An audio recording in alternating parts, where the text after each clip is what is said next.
हम यमुनानगर में अगर हम सत्ता के अंदर आते हैं, हरियाणा के अंदर यमुनानगर विधानसभा से जीतते हैं, तो हम यहाँ से जो हमारे उद्योगपति हैं उनके लिए हम इंस्पेक्टर राज खत्म करेंगे। एक 7 साल का बच्चा, उसकी 7 लाख इनकम इस बीजेपी सरकार ने दिखाई है। जेल में देखिए जी, जेल में केजरीवाल जी हैं, पर जेल के बाहर एक आपके सामने केजरीवाल बैठा है। ऐसे ही हजारों केजरीवाल यमुनानगर विधानसभा में जो गली गलियों में काम कर रहे हैं। हरियाणा विधानसभा चुनावों का शंखनाद हो चुका है और तमाम राजनीतिक दलों के नेताओं ने जनसंपर्क भी तेज कर दिया है। ऐसे कयास लगाए जा रहे हैं कि इस बार भी विधानसभा चुनावों में कांग्रेस और भारतीय जनता पार्टी में ही मुख्य मुकाबला देखने को मिल सकता है, मगर आम आदमी पार्टी को भी नज़रअंदाज नहीं किया जा सकता। पंजाब में हुए विधानसभा चुनावों में आम आदमी पार्टी ने बड़े बड़े दिग्गजों को शिकस्त देकर हैरानी वाले नतीजे हासिल किए। हरियाणा विधानसभा चुनावों में भी आम आदमी पार्टी 90 की 90 सीटों पर अपने दम पर चुनाव लड़ने का दावा कर रही है। और इस पर ज़्यादा बातचीत करने के लिए हमारे साथ अम्बाला लोकसभा से पार्टी के ज्वाइंट सेक्रेटरी और यमुनानगर हलके से पार्टी के संभावित उम्मीदवार ललित त्यागी जी मौजूद हैं। सर, आपका बहुत बहुत स्वागत है। नमस्कार सर। सबसे पहले आपसे एक स्पष्ट रूप से ये जानना चाहेंगे कि टिकट की दावेदारी आपकी क्यों?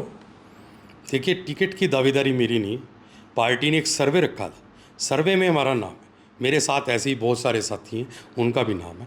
मैं आपको एक बात दावे से बोल सकता हूँ कि आम आदमी पार्टी एक ऐसी पार्टी है जो सर्वों के आधार पर टिकट देती है, और उन सर्वों में मेरा नाम है। इसीलिए आप भी आज मेरा इंटरव्यू कर रहे हैं और मेरे को दावेदार आपने अभी संबोधन में कहा है।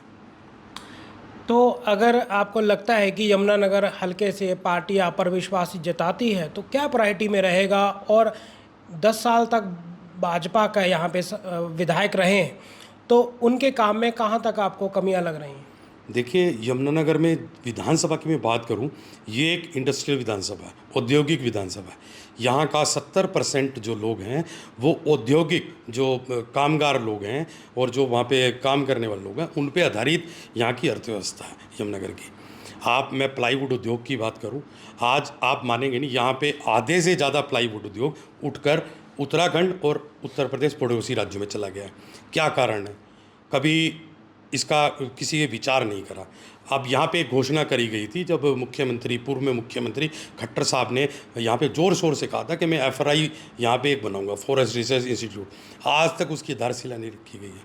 यहाँ हरियाणा के यमुनानगर विधानसभा के अंदर हमारी पार्टी क्या कर रही है? हरियाणा के अंदर हमारी पार्टी जो मैं पंजाब बताऊँगा आपको। पंजाब में हमारी पार्टी ने औद्योगिक लोगों को, उद्योगपतियों को उनके लिए आसान बनाने के लिए चीज़ों को उन्होंने जो इंस्पेक्टर राज था उसको ख़त्म करने का काम करा। हम यमुनानगर में अगर हम सत्ता के अंदर आते हैं, हरियाणा के अंदर यमुनानगर विधानसभा से जीतते हैं, तो हम यहाँ से जो हमारे उद्योगपति हैं उनके लिए हम इंस्पेक्टर राज खत्म करेंगे। हम जो प्रॉपर्टी ID, फैमिली ID जो इनमें त्रुटियाँ हैं उनको प्रायोरिटी बेस पे दूर करेंगे, जिनसे सबसे ज़्यादा लोग प्रभावित हैं। एक 7 साल का बच्चा, उसकी 7 लाख इनकम इस बीजेपी सरकार ने दिखाई है। बीजेपी का 10 साल का राज आज उन लोगों को घर घर जाना पड़ रहा है। इसका ये उदाहरण है कि उन्होंने ग्राउंड लेवल पे कोई काम नहीं करा। लोग बहुत समस्या में हैं। आम आदमी पार्टी एक ऐसी पार्टी है, केजरीवाल ही एक ऐसा नेता है जो कहता है कि मैंने काम करा होगा तो मेरे को वोट दे देना, काम नहीं करा होगा तो वोट मत देना। मैं ऐसा प्रचार नहीं करते हुए लोगों को बहकाते नहीं।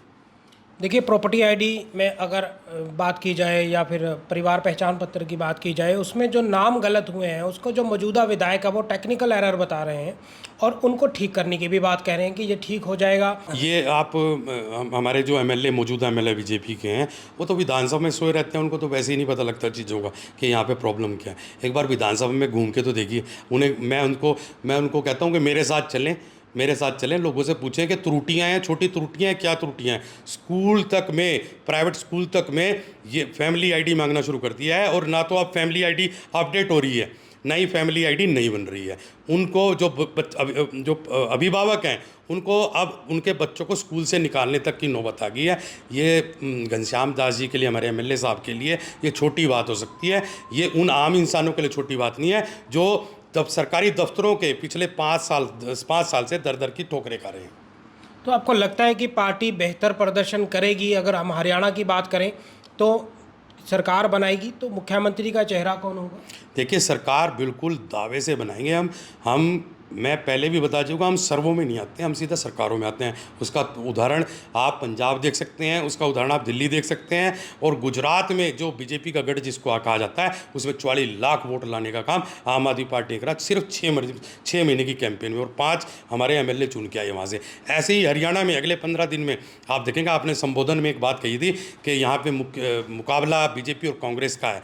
मैं बताना चाहता हूँ कि आने वाले 15 दिन में आप देखेंगे आम आदमी पार्टी, आप ही कहेंगे मेरे को, मेरा इंटरव्यू जब अगली बार लेंगे तो कहेंगे कि यार दम है बात में। 15 दिन में ऐसी कैंपेन चलाएंगे हम 15 दिन बाद कि लोग और विपक्षी पार्टियां देखती रह जाएंगी। तो 15 दिन में कैंपेन में कौन कौन आ सकता है? क्योंकि जो अरविंद केजरीवाल जी तो अभी जेल में।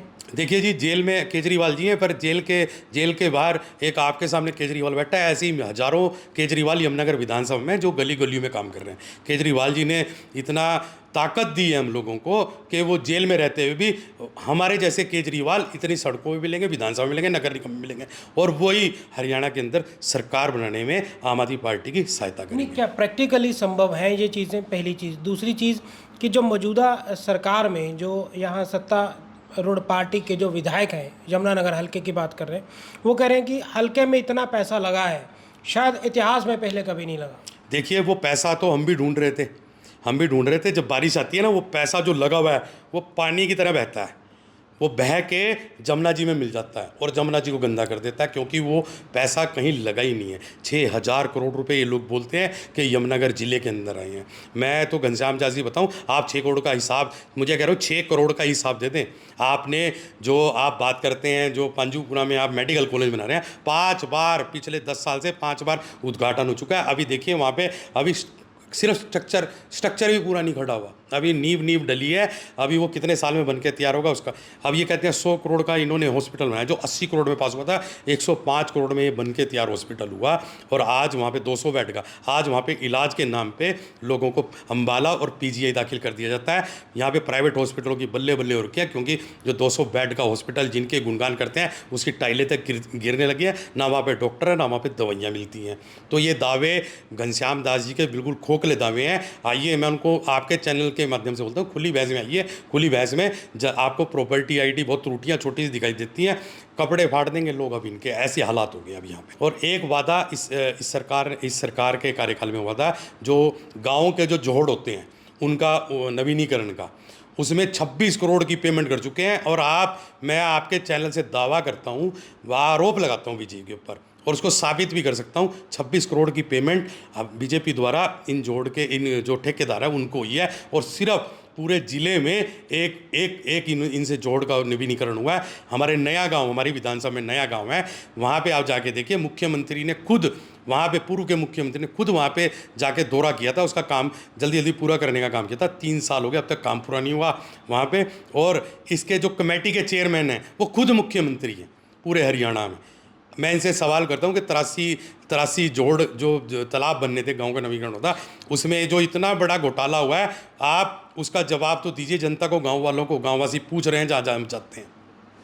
तो त्यागी जी, क्या आपको लगता है कि भी जैसे आपने दावा किया कि पार्टी अच्छा प्रदर्शन करेगी, आने वाले 15 दिनों में आप चर्चा में होंगे, लेकिन आपको लगता है कि जिस तरीके से मुख्यमंत्री कह रहे हैं कि डबल इंजन की सरकार है, केंद्र में भी बीजेपी है, स्टेट में भी बीजेपी है, और डबल इंजन की सरकार में जो विकास की रफ्तार है वो भी बढ़ जाती है, तो इसको आप किस तरह से? देखिए, हम तो जनता के बीच में रहते हैं, जनता भी ढूंढ रही है वो विकास है कहाँ, वो विकास है कहाँ। विकास होता तो आज ये जो जनता है सड़कों पे ना होती, जो कर्मचारी हैं वो सड़कों पे ना होते, जो 20 करोड़ लोगों को जो अनाज मिलता था, आज इसी सरकार ने विकास के नाम पे 86 करोड़ लोगों को गरीब बना दिया। जो 86 करोड़ लोग आज अनाज लेते हैं, पहले 20 करोड़ लिया करते थे। किस विकास की बात करते हैं? डबल इंजन की सरकार ने अगर हरियाणा के अंदर काम किया होता, हरियाणा सरकारी रिपोर्टों के अनुसार हरियाणा आज बेरोजगारी में नंबर 1 है। इनके प्रवक्ता सरेआम टीवियों पर झूठ बोलते हैं कि हमने 1.5 करोड़ रोजगार दिए। जब उनसे पूछा जाता है हमें दिखाओ कहाँ दिए, तो उनके पास जवाब नहीं होता। विकास जब होता है, जब विकास विकास आपको दिल्ली में दिखाई देगा, विकास आपको पंजाब में दिखाई देगा। 2.5 साल की सरकार में आप पंजाब में देखिए 32,000 कर्मचारियों को मान साहब ने पक्का किया और 14,400 गेस्ट टीचर को पक्का किया, जो हरियाणा में आज भी गेस्ट टीचर तड़प रहे हैं कि उनको पक्का होने के लिए बात की है। यहाँ पे युवाओं को रोजगार के नाम पे कौशल शोषण रोजगार दिया जाता है, जहाँ पे पक्का होने की बजाय उनको कच्चा ही रखा जाएगा पूरी उम्र तक। अफसर को जब तक आप अफसर की गुलामी करोगे आपको रखा जाएगा। जिस दिन आप अफसर और नेता के बारे में फेसबुक पे या सोशल मीडिया पे कुछ लिख दोगे, आपको उन कौशल रोजगार से निकाल दिया जाएगा। तो ये युवाओं का भी शोषण है और जितने हमारे महिलाएं हैं उनका भी शोषण है। जैसे गैस सिलेंडर है, आप देखिए 900 रुपये में जो 400 रुपये था वो 900 रुपये लोगों ने पहुँचाने का काम किया। डबल इंजन की सरकार कुछ नहीं करेगी। एक सरकार, एक व्यक्ति जो कर सकता है, केजरीवाल, जो आज घर घर में विचारधारा बन चुका है।